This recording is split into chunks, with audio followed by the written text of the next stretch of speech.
Hello friends, welcome back to our channel. ഇന്ന് നമ്മൾ കാണാൻ പോകുന്നത് ചീന ട്രോഫി എന്ന മൂവിയാണ്. ഇന്റർനാഷണൽ മൂവീസിന് വേണ്ടിയിട്ടുള്ള നമ്മുടെ സെക്കൻഡ് ചാനൽ ഇതുവരെയും സബ്സ്ക്രൈബ് ചെയ്യാത്തവർക്ക് വേണ്ടിയിട്ട് ഞാനതിന്റെ ലിങ്ക് ഡിസ്ക്രിപ്ഷനിൽ കൊടുത്തിട്ടുണ്ട്. നമ്മുടെ മൂവിയിലെ നായകന്റെ പേര് രാജേഷ് എന്നാണ്. പലഹാരങ്ങൾ ഉണ്ടാക്കി പാക്ക് ചെയ്ത് കടകളിൽ വിൽക്കുന്നതായിരുന്നു അവന്റെ ജോലി. അച്ഛനും അമ്മയും ചെറുപ്പത്തിൽ തന്നെ നഷ്ടപ്പെട്ട രാജേഷിന് ഒരു സഹോദരി മാത്രമേ ഉള്ളൂ. അവളെയും വിവാഹം കഴിച്ച് അയച്ചിരിക്കുന്നു അവൻ. അങ്ങനെ വളരെ കഷ്ടപ്പെട്ട് ജീവിച്ചുകൊണ്ടിരുന്ന രാജേഷിന്റെ വീട്ടിലേക്ക് ഒരു ദിവസം ഫുഡ് സേഫ്റ്റി ഓഫീസേഴ്സ് വരുന്നു. അവൻ ഉണ്ടാക്കി വിറ്റ ഉണ്ണിയപ്പം കഴിച്ചിട്ട് ആർക്കൊക്കെ ഫുഡ് പോയിസൺ അടിച്ചു എന്ന് പറഞ്ഞിട്ട് അവര് റെയ്ഡിന് വരുന്നത്. എന്താണെങ്കിലും തൽക്കാലത്തേക്ക് അവന്റെ ലൈസൻസ് ക്യാൻസൽ ആക്കുന്നു. അവനോട് ദേഷ്യമുള്ള അവന്റെ അയൽക്കാരനാകട്ടെ ഇതെല്ലാം ഫോണിൽ ഷൂട്ട് ചെയ്യുന്നു. താനുണ്ടാക്കിയ ഒരു സാധനവും കഴിച്ചിട്ട് ഇതുവരെ ആർക്കും ഒരു പ്രശ്നവും വന്നിട്ടില്ല എന്ന് രാജേഷ് പറഞ്ഞെങ്കിലും അതൊന്നും അവർ കേൾക്കാൻ കൂട്ടാക്കിയില്ല. ആ വീഡിയോ വൈറലായതോടുകൂടി എല്ലാവരും അത് കാണുകയും ചെയ്തു. രാജേഷ് അങ്ങനെ വിഷമിച്ചിരിക്കുന്ന സമയത്ത് പവിത്രൻ സഖാവിന് ഒരു കോള് വരുന്നുണ്ട്. ഇവന്റെ ഫുഡ് പ്രോഡക്റ്റ് ലാബിൽ ടെസ്റ്റ് ചെയ്തതിൽ ഒരു കുഴപ്പമില്ല എന്നായിരുന്നു അവിടെ നിന്നും അറിയിപ്പ് കിട്ടിയത്. എന്നാൽ ലൈസൻസ് തിരിച്ചു കിട്ടണമെങ്കിൽ നിനക്കെതിരെ പരാതി കൊടുത്ത ആ പെൺകുട്ടി ആ പരാതി പിൻവലിക്കണം. തെരേസ എന്നായിരുന്നു ആ പെൺകുട്ടിയുടെ പേര്. അതുകൊണ്ട് അവളുടെ വീട്ടിൽ പോയി കാര്യങ്ങൾ സംസാരിക്കാൻ വേണ്ടിയിട്ട് രാജേഷും അവന്റെ ഉറ്റ സുഹൃത്തും അയൽക്കാരനുമായ വിജയൻ ചേട്ടനും കൂടി പോകുന്നു. തന്റെ കഷ്ടപ്പാടും അവസ്ഥയൊക്കെ രാജേഷ് തെരേസയോട് പറയുന്നുണ്ട്. തന്റെ ഉണ്ണിയപ്പത്തിന് ഒരു കുഴപ്പമില്ലാന്ന് തെളിഞ്ഞിരിക്കുന്നു. അതുകൊണ്ട് ആ കേസ് ഒന്ന് പിൻവലിക്കണമെന്ന് പറഞ്ഞെങ്കിലും തെരേസ പറയുന്നുണ്ട്, നിങ്ങളുടെ ഉണ്ണിയപ്പം മാത്രമാണ് ഞങ്ങളൊന്ന് പുറത്തുനിന്ന് കഴിച്ചത്. അതുകൊണ്ട് അതിൽ നിന്ന് തന്നെയാണ് ഞങ്ങൾക്ക് ഫുഡ് പോയിസൺ അടിച്ചതും എല്ലാവർക്കും വയറിളക്കം പിടിച്ചതും. അവള് കേസ് പിൻവലിക്കാൻ കൂട്ടാക്കിയില്ല. അതിനിടെ രാജേഷിന് ബാങ്കിൽ നിന്നും കോള് വരുന്നു. സഹോദരിയുടെ കല്യാണത്തിന് വേണ്ടിയിട്ട് അവൻ വീടും പറമ്പും പണയത്തിൽ വെച്ചിരുന്നു. അതിപ്പോൾ ജപ്തിയാവുകയാണ്. ഏറ്റവും കുറഞ്ഞത് ഒരു 4 ലക്ഷം രൂപയെങ്കിലും ഇപ്പോൾ അടച്ചെങ്കിൽ മാത്രമേ ഈ ജപ്തി ഒഴിവാക്കാൻ പറ്റൂ. അത്രയും ക്യാഷ് ഈ ഒരു അവസ്ഥയിൽ എങ്ങനെ ഉണ്ടാക്കുമെന്ന് ആലോചിച്ചിരിക്കുകയായിരുന്നു രാജേഷ്. എന്നാൽ ഇപ്പോൾ നല്ല രീതിയിൽ ജീവിക്കുന്ന തന്റെ സഹോദരിയോട് തന്നെ ക്യാഷ് ചോദിക്കാമെന്ന് വിചാരിച്ചെങ്കിലും അവന്റെ സഹോദരിയാകട്ടെ അവൻ വരുന്നത് കണ്ടതും കഴുത്തിൽ കിടന്ന സ്വർണ്ണം എല്ലാം തന്നെ ഉരി ഒളിപ്പിച്ചു വെക്കുകയാണ് ചെയ്യുന്നത്. എന്നിട്ട് അവൾക്ക് വലിയ കഷ്ടപ്പാടാണെന്നുള്ള രീതിയിലാണ് സംസാരിക്കുന്നത്. അവന്റെ കയ്യിൽ വല്ല ക്യാഷ് ഉണ്ടെങ്കിൽ അവൾക്ക് കൊടുക്കാൻ വേണ്ടി അവള് പറയുന്നു. അവളോട് ചോദിച്ചിട്ട് ഒരു കാര്യമില്ലെന്ന് മനസ്സിലാക്കി രാജേഷ് അവിടെ നിന്നും പോകുന്നു. അന്ന് രാത്രി തെരേസയോട് അവരുടെ അയൽക്കാരി വന്ന് പറയുന്നുണ്ട്, നിങ്ങൾക്ക് മാത്രമല്ല ഞങ്ങൾക്കും വയറിളക്കം പിടിച്ചുവെന്ന്. അതാ മീൻകാരന്റെ കയ്യിൽ നിന്ന് വാങ്ങിയ മീനിൽ നിന്ന് വന്നതാണെന്ന് അവർ പറയുന്നു.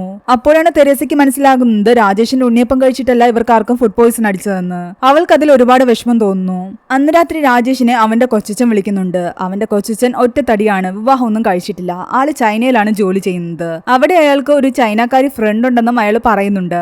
ബാങ്കുകാരുടെ ജപ്തിയെക്കുറിച്ച് എല്ലാം തന്നെ രാജേഷ് തന്റെ കൊച്ചച്ഛനോട് പറയുന്നു. അവന്റെ കൊച്ചച്ഛൻ അപ്പോൾ തന്നെ അവന് 4 ലക്ഷം രൂപ അയച്ചു കൊടുക്കുകയും അത് ബാങ്കിലടിച്ച് ജപ്തി ഒഴിവാക്കാൻ പറയുകയും ചെയ്യുന്നുണ്ട്. ഇതുപോലെ പലതവണ പ്രശ്നങ്ങൾ ഉണ്ടായപ്പോഴും അവന് കൊച്ചച്ഛനാണ് ക്യാഷ് കൊടുത്തത്. എല്ലാം കൂടി ഏകദേശം 8 ലക്ഷം രൂപ അവൻ കൊച്ചച്ഛന് തിരിച്ചു കൊടുക്കണം. പിറ്റേന്നാകട്ടെ സിബി എന്നൊരാള് തന്റെ സ്ഥലം വിൽക്കാൻ വേണ്ടിയിട്ട് ഒരു ഹിന്ദിക്കാരനെയും കൂട്ടി വരുന്നുണ്ട്. എന്നാൽ അയാൾക്കാകട്ടെ രാജേഷിന്റെ വീടും കൂടി ഇരിക്കുന്ന സ്ഥലം കൂടി ചേർന്ന് കിട്ടിയെങ്കിൽ മാത്രമേ സിബിയുടെ സ്ഥലം അയാൾ വാങ്ങിക്കൂന്ന് പറയുന്നു.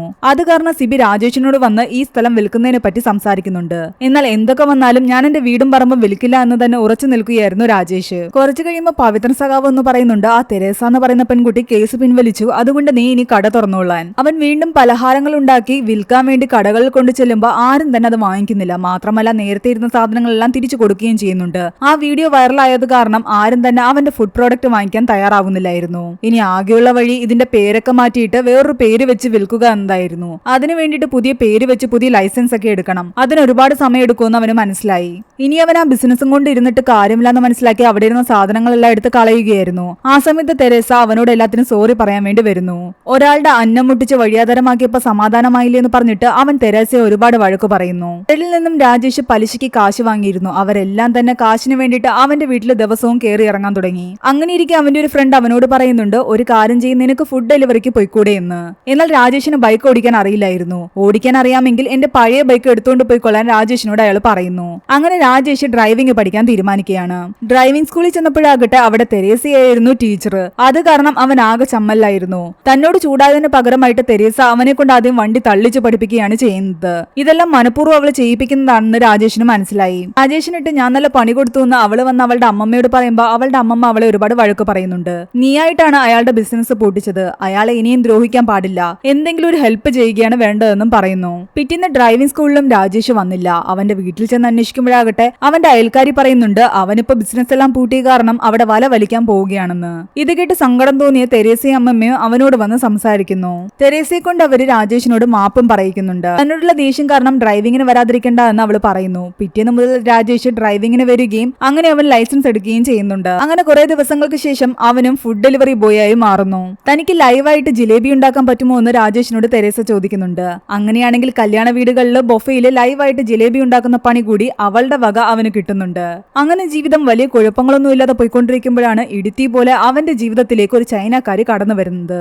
രാജേഷിനെ തിരക്കിയായിരുന്നു അവളുടെ വരവ്. ചൈനയിലുള്ള അവന്റെ കൊച്ചച്ഛന്റെ സുഹൃത്തായിരുന്നു അവൾ. കൊച്ചച്ഛൻ എവിടെയെന്ന് ചോദിക്കുമ്പോ അവളാകട്ടെ കുറച്ച് ചിതാഭസ്മമാണ് അവന്റെ കയ്യിലേക്ക് വെച്ചു കൊടുക്കുന്നത്. ചൈനയിൽ വെച്ചിട്ട് ഹാർട്ട് അറ്റാക്ക് വന്ന് അവന്റെ കൊച്ചച്ഛൻ മരിച്ചിരിക്കുന്നു. ഈ ചൈനക്കാരുടെ പേര് ഷെങ് എന്നായിരുന്നു. കൊച്ചച്ഛന് ആകെയുള്ളൊരു ബന്ധു രാജേഷ് ആണെന്ന് അവൾക്ക് അറിയാവുന്നത് കൊണ്ടാണ് അവൾ ഇവിടേക്ക് വന്നത്. കൊച്ചച്ഛന്റെ മരണ വാർത്ത അറിഞ്ഞ് ആകെ വിഷമത്തിലായിരുന്നു രാജേഷ്. പിറ്റേന്ന് തന്നെ കൊച്ചച്ഛന്റെ ആത്മാവിന്റെ ശാന്തിക്ക് വേണ്ടിയിട്ടുള്ള എല്ലാ കർമ്മങ്ങളും അവനായിട്ട് തന്നെ നടത്തുന്നു. ഷെങ് പറയുന്ന ഇംഗ്ലീഷ് ഒന്നും മനസ്സിലാക്കാൻ രാജേഷിന് പറ്റിയിരുന്നില്ല. അതുകൊണ്ട് തെരേസയാണ് അവർക്കിടയിൽ മീഡിയേറ്റർ ആയിട്ട് നിന്നുകൊണ്ടിരുന്നത്. ചടങ്ങുകളെല്ലാം കഴിഞ്ഞപ്പോഴാണ് ഷെങ് ഇവിടേക്ക് വന്നതിന്റെ മറ്റൊരു ഉദ്ദേശം കൂടി തെരേസ രാജേഷിനോട് പറയുന്നത്. കൊച്ചച്ഛൻ അവന് ക്യാഷ് വല്ലതും അയച്ചു കൊടുത്തിട്ടുണ്ടോ എന്ന് തെരേസ ചോദിക്കുന്നു. പലപ്പോഴായിട്ട് ഒരു 7 ലക്ഷം രൂപ തനിക്ക് തന്നിട്ടുണ്ടെന്ന് അവൻ പറയുന്നുണ്ട്. ആ ക്യാഷ് എല്ലാം തന്നെ ഇവളുടെ കയ്യിൽ നിന്ന് വാങ്ങിയിട്ടാണ് കൊച്ചച്ഛൻ അയച്ചത്. ആ ക്യാഷ് തിരിച്ചു വാങ്ങിക്കാൻ കൂടിയാണ് അവൾ ഇപ്പോൾ വന്നിരിക്കുന്നത്. ഇത് കേട്ടതും രാജേഷ് ആകെ ഞെട്ടി. എന്നാൽ പെട്ടെന്ന് അതൊന്നും തിരിച്ചു കൊടുക്കാൻ അവന്റെ കയ്യിലില്ലല്ലോ. അതുകൊണ്ട് തൽക്കാലം കുറച്ച് ദിവസത്തേക്കൊന്ന് വെയിറ്റ് ചെയ്യാൻ വേണ്ടിയിട്ട് ആ ഷെങ്ങിനോട് അവർ പറയുന്നുണ്ട്. കാശ് കിട്ടുന്നവരെന്തായാലും ഷെങ് രാജേഷിന്റെ കൂടെയാണ് താമസം.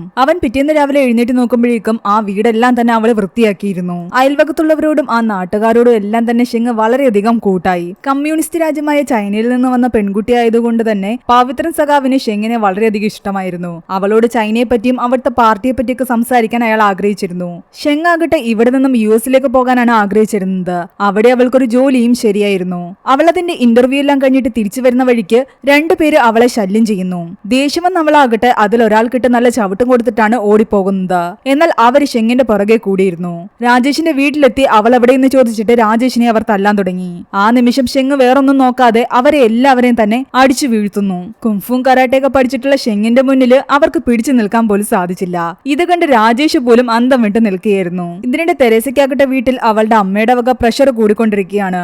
നല്ലൊരു IT ജോലിയും കഴിഞ്ഞിട്ടാണ് അവൾ എന്തെങ്കിലും സ്വന്തമായിട്ട് ചെയ്യണമെന്ന് പറഞ്ഞിട്ട് വീട്ടിൽ കയറി ഇരിക്കാൻ തുടങ്ങിയത്. അതിനിടയ്ക്ക് ഡ്രൈവിംഗ് സ്കൂൾ എന്ന് പറഞ്ഞിട്ട് പോയി. എന്നാൽ ഇപ്പം വലുതായിട്ട് ഒരു പണി എടുക്കാതുള്ള ഇരിപ്പാണ്. മര്യാദയ്ക്ക് എന്തെങ്കിലും പണിക്ക് പോയിക്കൊള്ളാൻ അവളുടെ അമ്മ അവളോട് പറയുന്നു. അവൾ ആകെ വിഷമിച്ച് രാജേഷിന്റെ അടുത്തേക്ക് വരുന്നുണ്ട്, തന്നെ ഒന്ന് മോട്ടിവേറ്റ് ചെയ്യൂ എന്ന് പറഞ്ഞിട്ട്. എന്നാൽ അവളെക്കാൾ മോശമായ അവസ്ഥയിലായിരുന്നു രാജേഷ് ഉള്ളത്. പിറ്റേന്നാകട്ടെ ഷെങ് തങ്ങളുടെ നാട്ടിലെ ഫേമസ് ആയിട്ടുള്ള ആഹാരമെല്ലാം തന്നെ എല്ലാവർക്കും വേണ്ടി ഉണ്ടാക്കുന്നുണ്ട്. ഇതിനിടെ രാജേഷ് വിജയൻചേട്ടനോട് പറയുന്നുണ്ട് ഇവളെ എങ്ങനെയെങ്കിലും കാര്യങ്ങൾ പറഞ്ഞു മനസ്സിലാക്കി നാട്ടിലേക്ക് തിരിച്ചയക്കണമെന്ന്. ഇവളോട് എന്തെങ്കിലും പറഞ്ഞു മനസ്സിലാക്കണമെങ്കിൽ ആ തെരേസ വന്നെങ്കിലേ പറ്റൂ. അങ്ങനെ അവർ തെരേസയ്ക്ക് വേണ്ടി വെയിറ്റ് ചെയ്യുകയായിരുന്നു. തെരേസ വന്നു കഴിയുമ്പോ തെരേസയോട് രാജേഷ് പറയുന്നുണ്ട് തന്റെ കയ്യിൽ കൊടുക്കാൻ ഇവൾക്ക് ക്യാഷ് ഒന്നുമില്ല, അതുകൊണ്ട് ഇവളെ എങ്ങനെയെങ്കിലും പറഞ്ഞ് നാട്ടിലേക്ക് തിരിച്ചയക്കണം. ആ കാര്യം അവളോടൊന്ന് സംസാരിക്കാൻ. അവൾ ഉണ്ടാക്കിയ ആഹാരമെല്ലാം തന്നെ എല്ലാവരും ചേർന്നിരുന്ന് കഴിക്കുന്നുണ്ട്. അത്രയധികം ടേസ്റ്റ് ഉണ്ടായിരുന്നു അതിന്. ചൈനീസ് ഫുഡ് അടിപൊളിയാണെന്ന് തെരേസ പറയുന്നുണ്ട്. എന്നാൽ അപ്പോഴാണ് ഷെങ് പറയുന്നത് ഇത് ചൈനീസ് അല്ല ടിബറ്റൻ ഫുഡ് ആണെന്ന്. ഇത് കേട്ട് തെരേസ സംശയത്തോടെ അവളെ നോക്കി. അപ്പോഴാണ് ഷെങ് തെരേസയുടെ എല്ലാ സത്യങ്ങളും തുറന്നു പറയുന്നത്. യഥാർത്ഥത്തിൽ ഷെങ് ചൈനക്കാരിയല്ല, അവൾ ടിബറ്റനിൽ നിന്നുള്ളതായിരുന്നു. ചൈന പിടിച്ചെടുത്ത രാജ്യമാണ് ടിബറ്റൻ. ആ സമയത്ത് അവൾക്ക് ചൈനയിലേക്ക് പോകേണ്ടി വന്നു. ചൈനയിലെ കമ്മ്യൂണിസ്റ്റുകാർ കാരണമാണ് അവളുടെ അച്ഛനും അമ്മയും മരിച്ചതും ഇവൾ അനാഥയാകുന്നതും. അതുകൊണ്ട് അവൾക്ക് ചൈനയോട് ദേഷ്യമായിരുന്നു. രാജ്യം പിടിച്ചെടുത്ത കാരണം വേറെ വഴിയില്ലാതെ അവൾ ടിബറ്റനിൽ നിന്നും ചൈനയിലേക്ക് പോകുന്ന വഴിക്കാണ് രാജേഷിന്റെ കൊച്ചച്ഛനെ പരിചയപ്പെടുന്നത്. പിന്നെ അവൾക്ക് രാജേഷിന്റെ കൊച്ചച്ഛനായിരുന്നു എല്ലാം. അയാളും കൂടി ഇല്ലാതായപ്പോഴേക്ക് അവൾ ഒറ്റയ്ക്കായി വീണ്ടും. അവൾക്കിപ്പോ US നല്ലൊരു ജോലി ശരിയായിട്ടുണ്ട്. പക്ഷെ അവിടേക്ക് പോകണമെങ്കിൽ ബാങ്ക് ബാലൻസ് ആയിട്ട് ഒരു 10 ലക്ഷമെങ്കിലും കാണിക്കണം. അത് രാജേഷ് കൊടുക്കണമെന്നാണ് അവള് പറയുന്നത്. തെരേസയിൽ നിന്ന് ഇതെല്ലാം കേട്ടതോടെ രാജേഷ് വീണ്ടും ധർമ്മസങ്കടത്തിലായി. അവൾക്ക് കൊടുക്കാൻ 10 ലക്ഷം തന്റെ കയ്യിൽ എവിടുന്നാന്ന് അവൻ ചോദിക്കുന്നു. എന്നാൽ ഷെങ്ങിന്റെ വിഷമം കാണുമ്പോൾ തൽക്കാലത്തേക്ക് ഞാൻ എങ്ങനെയെങ്കിലും സംഘടിപ്പിച്ച് തരാമെന്ന് അവൻ പറയുന്നുണ്ട്. ഇവന്റെ ഈ അവസ്ഥയൊക്കെ കേട്ടറിഞ്ഞ സിബി ആകട്ടെ അവന്റെ വീട്ടിലേക്ക് വരുന്നുണ്ട്. ചൈനക്കാരിക്ക് കൊടുക്കാനുള്ള ക്യാഷ് നമുക്ക് സംഘടിപ്പിക്കാമെന്ന് അയാൾ പറയുന്നു. ബാങ്കിലിരിക്കുന്ന നിന്റെ ഈ വീടിന്റെ ആധാരം എടുക്കാൻ 9 ലക്ഷം രൂപ വേണം. അത് ഞാൻ തരാം. ചൈനക്കാരിക്കുള്ള 8 ലക്ഷം രൂപയും ഞാൻ തരാം. മൊത്തം 17 ലക്ഷം രൂപ ഞാൻ തരാം. പക്ഷെ നീ എനിക്ക് ഈ സ്ഥലവും എഴുതി തന്നാ മതി. എന്നാൽ എന്തൊക്കെ വന്നാലും താൻ ഇത് വിൽക്കുന്നില്ല എന്ന് പറഞ്ഞിട്ട് അയാളെ അവൻ ആട്ടിയിറക്കുകയാണ്. കാശ് സംഘടിപ്പിക്കാൻ ഒരു വഴിയുമില്ല എന്ന് ആലോചിച്ചിരിക്കുമ്പോഴാണ് തെരേസ അവന്റെ അടുത്തൊരു ഐഡിയയുമായിട്ട് വരുന്നത്. നമുക്ക് രണ്ടുപേർക്കും കൂടി ചേർന്നിട്ട് ഒരു ചെറിയ ഹോട്ടൽ തുടങ്ങാമെന്നായിരുന്നു അവളുടെ ഐഡിയ. രാജേഷിന്റെ വീടിന്റെ ഫ്രണ്ടിലെ ഏരിയ തന്നെ വൃത്തിയാക്കിയെടുക്കാം. ആൾക്കാർക്ക് ടിബറ്റൻ ഫുഡ് ആയിരിക്കണം നമ്മൾ കൊടുക്കുന്നത്. ഷെങ്ങിനെ കൊണ്ട് അതെല്ലാം ഉണ്ടാക്കിക്കാം. അവള് പോകുന്നതിന് മുമ്പ് നമുക്കും അത് പഠിച്ചെടുക്കാം. എന്നാൽ ഇവിടെ ഹോട്ടൽ തുടങ്ങിയ അധികം വണ്ടിയൊന്നും ഇങ്ങോട്ട് വരാനുള്ള സൗകര്യം ഇല്ലാന്ന് അവൻ പറയുന്നുണ്ട്. പക്ഷെ മലയാളികൾ നല്ല ഫുഡ് എവിടെ കിട്ടുമെന്ന് അറിഞ്ഞു കഴിഞ്ഞാൽ അവിടെ എങ്ങനെയെങ്കിലും എത്തിച്ചേരുമെന്ന് തെരേസയ്ക്ക് അറിയാമായിരുന്നു. അതുകൊണ്ട് നമ്മൾ നല്ല ക്വാളിറ്റി ഫുഡ് തന്നെ ആൾക്കാർക്ക് കൊടുക്കണം. കേട്ടറിഞ്ഞ് ഒരുപാട് ആൾക്കാർ ഇങ്ങോട്ട് വരും. ആദ്യം രാജേഷിന് ഐഡിയ മോശമായിട്ട് തോന്നെങ്കിലും ഷെങ്ങൻ തന്റെ കൂടെ നിൽക്കുമെന്ന് മനസ്സിലായതോടുകൂടി അവർ ആ ഹോട്ടൽ തുടങ്ങാൻ തന്നെ തീരുമാനിക്കുന്നു. അങ്ങനെ അവർ അവിടെ എല്ലാം തന്നെ വൃത്തിയാക്കി എടുത്ത് ഹോട്ടൽ ആരംഭിക്കുന്നുണ്ട്. കേട്ടറിഞ്ഞ് ഒരുപാട് ആൾക്കാർ അവരുടെ ടിബറ്റൻ കോർണറിലേക്ക് വരുന്നു. ബിസിനസ് ചെയ്യാൻ വേണ്ടിയിട്ട് ലേഡീസിന് എംപ്ലോയ്മെന്റിൽ നിന്ന് ലോൺ കിട്ടുമായിരുന്നു. അതുകൊണ്ട് തെരേസയുടെ പേരിലാണ് ലോൺ എടുത്തിരിക്കുന്നത്. രാജേഷ് ഒന്നുകൊണ്ട് പേടിക്കേണ്ട എന്നും തെരേസ പറയുന്നുണ്ട്. അങ്ങനെ ബിസിനസ് നല്ല രീതിയിൽ മുന്നോട്ട് പോയിക്കൊണ്ടിരിക്കുകയാണ്. പെട്ടെന്ന് ഒരു ദിവസം അവിടേക്ക് കുറച്ച് പോലീസുകാർ വരുന്നു. സിബി പറഞ്ഞിട്ടാണ് ആ പോലീസുകാർ അവിടേക്ക് വരുന്നത്. ഷെങ്ങിനോട് അവളുടെ പാസ്പോർട്ടും വിസയും കാണിക്കാൻ പറയുന്നുണ്ട്. അവളുടെ വിസ തീരാൻ ഒരാഴ്ച മാത്രമേ ഉള്ളൂ. ടൂറിസ്റ്റ് വിസയിൽ വന്ന അവളെ കൊണ്ട് ഇവിടെ ഹോട്ടലിൽ പണിയെടുപ്പിക്കാൻ പാടില്ല എന്ന് പറഞ്ഞിട്ട് പോലീസുകാർ അത് തടയുന്നു. ഇവൾ ഇവിടുന്ന് തിരിച്ചു പോകുന്നവരെ ഇവൾ ഇവിടെ ഒരു ജോലിയും ചെയ്യാൻ പാടില്ല. അതോടുകൂടി അവരാകെ വിഷമത്തിലായി. എന്ത് ചെയ്യണമെന്നറിയാതെ ആകെ വിഷമിച്ചിരിക്കുകയായിരുന്നു അവൾ. അവളുടെ വിഷമം കണ്ടപ്പോൾ വേറൊരു വഴിയുമില്ലാത്ത കാരണം രാജേഷ് തന്റെ വീടും പറമ്പും സിബിക്ക് തന്നെ വിൽക്കാമെന്ന് പറയുന്നു. അങ്ങനെ സിബിയുടെ കൂടെ ബാങ്കിലേക്ക് പോയിട്ട് അയാൾ ക്യാഷ് കൊടുത്തിട്ട് അവന്റെ വീടിന്റെ ആധാരം എടുക്കുന്നുണ്ട്. ആ ആധാരം അയാൾ കൈവശം വെക്കുകയും ചൈനക്കാർക്ക് കൊടുക്കാൻ വേണ്ടി മാത്രമുള്ള ക്യാഷ് അവന്റെ കയ്യിൽ കൊടുക്കുകയും ചെയ്യുന്നു.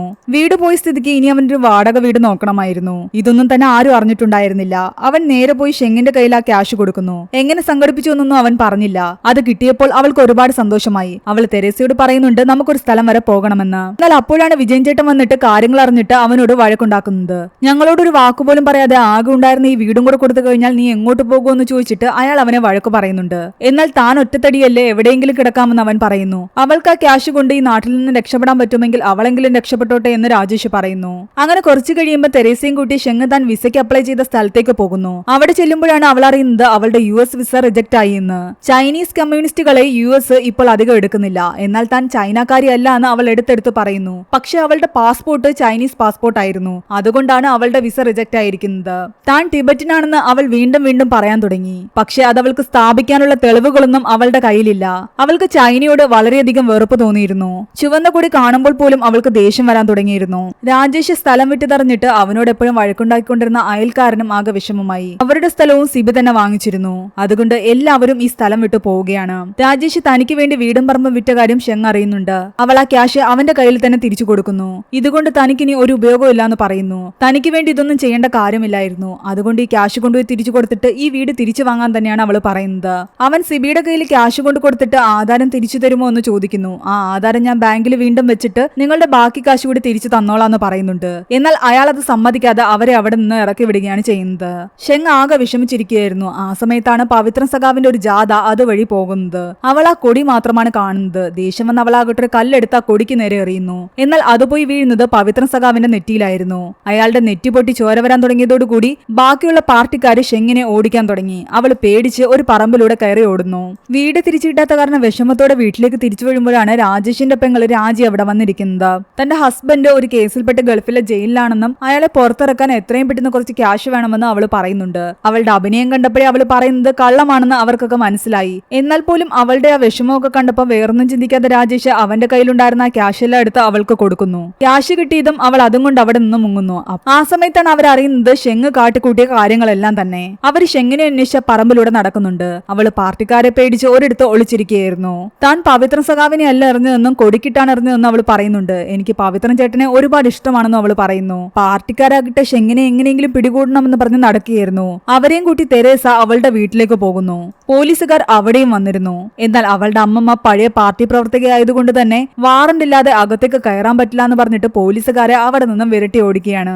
അവരെത്രയും പെട്ടെന്ന് ഷെങ്ങിനെ ചൈനയിലേക്ക് തിരിച്ചയക്കാനാണ് ശ്രമിച്ചുകൊണ്ടിരുന്നത്. അങ്ങനെ ടിക്കറ്റും ബുക്കാക്കുന്നുണ്ട്. അവളുടെ പാസ്പോർട്ടും സാധനങ്ങളും എടുക്കാൻ വേണ്ടിയിട്ട് രാജേഷും വിജയൻ ചേട്ടനും വീട്ടിലേക്ക് പോകുന്നു. തിരിച്ചു വരുന്ന വഴിക്ക് അവർ പവിത്രൻ സഖാവിനെ കാണുന്നുണ്ട്. ഷെങ് പാവമാണെന്ന് തനിക്കും അറിയാമെന്ന് പവിത്രൻ പറയുന്നു. പാർട്ടിക്കാർ ഇപ്പോൾ ആകെ ഇടഞ്ഞിരിക്കുകയാണ്. ഞാൻ പറഞ്ഞിട്ട് പോലും കേൾക്കുന്നില്ല. തൽക്കാലം എല്ലാം ഒന്ന് കെട്ടടങ്ങി കഴിയുമ്പോൾ അവരെ ഞാൻ തന്നെ പറഞ്ഞ് മനസ്സിലാക്കിക്കോളാമെന്ന് അയാൾ പറയുന്നുണ്ട്. അങ്ങനെ അവർ ഷെങ്ങിനെ യാത്ര അയക്കാൻ വേണ്ടിയിട്ട് എയർപോർട്ടിലേക്ക് ചെല്ലുകയാണ്. അവൾ പോകുന്നതിന് മുമ്പ് രാജേഷ് അവളോട് പറയുന്നുണ്ട് താൻ ആ ഹോട്ടൽ വീണ്ടും പഴയ പോലെ സെറ്റാക്കി എടുക്കുമെന്ന്.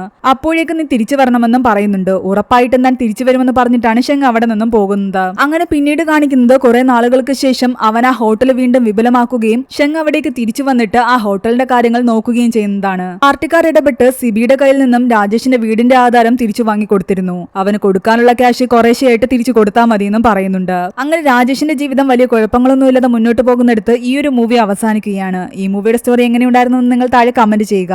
എക്സ്പ്ലനേഷൻ ഇഷ്ടപ്പെട്ടെങ്കിൽ വീഡിയോ ലൈക്ക് ചെയ്യാനും ചാനൽ സബ്സ്ക്രൈബ് ചെയ്യാനും മറക്കണ്ട.